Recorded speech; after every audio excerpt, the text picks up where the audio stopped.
To give your character the illusion of life, you need to have it moving instead of remaining idle. So you should add a blink or some kind of body movement so it gives it the illusion that it's alive and it's aware of its surroundings. And what we're going to do is we're going to create another symbol with the character's eyes closed. Alright, first thing I want to do is I want to zoom in on this character, on our toast, and I want to unlock the body layer because I want to get this color here. As you see here, my fill color is currently set to green. I want to emulate this color here. So I'm going to double click on the toast, and I'll double click once more until I get to the actual fill of the character here. And you'll notice that the fill color is down here. I can move my eyedropper within the character, and I'll notice that the color is pound A9775D. Just click on that once, Command Control, copy that color, then press return, and that will get you out of that swatch area. Now you can go back to the scene.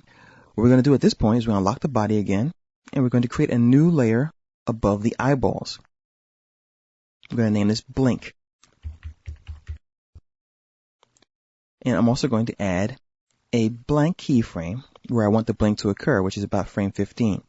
So let's go to Insert, Timeline, Blank Keyframe. Now let's move over to the work area and create our symbol. Now that we have the right fill color here, we can go ahead and draw a rectangle that's going to cover the eyes completely. And I didn't want that stroke, so let's go ahead and double click on the stroke and press delete on the keyboard.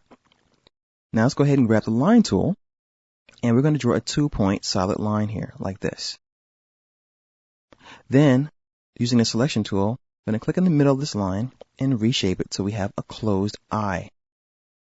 And we're going to copy this, and then we're going to paste this in place, and then with the keyboard, nudge it over with the arrows on the keyboard.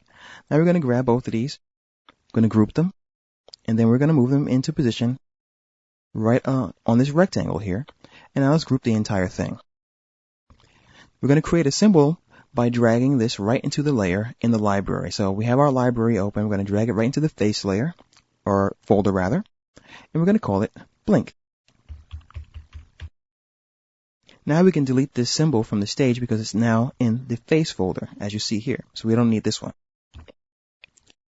Let's go back to our character, and we're going to select this frame here on frame 15 and drag out our symbol, the blink symbol, right in front of his face. And let's also resize this by using the free transform tool, like so. And as you see here, his eyes are open and then they blink when you scrub the timeline. Now we have a lot of these extra frames here for his eyes, which are going to remain closed. We don't want that to happen. So all I'm going to do is I'm going to simply select the frame on frame 17, hold the shift key down, and grab the last frame. And still holding the shift key down, I'm going to press F5 on the keyboard, and that will get rid of those extra frames like this. At the end of this blink, I'm going to click and add another blank keyframe.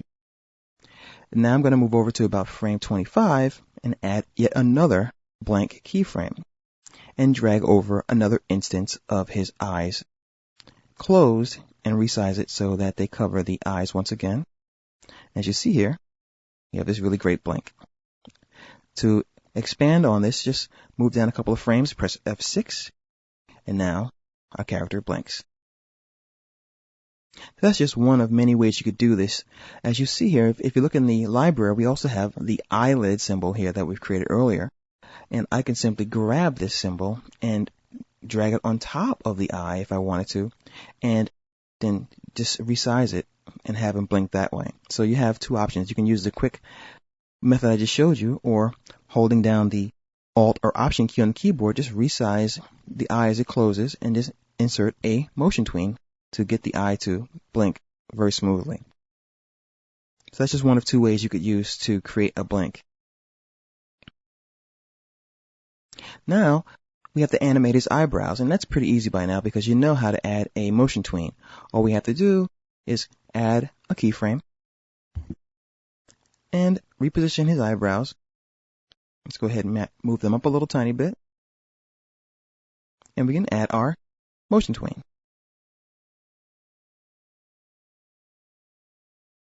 Move them back down again, go to another frame, press F6, and F6 again, and then move his eyebrows down and add yet another tween.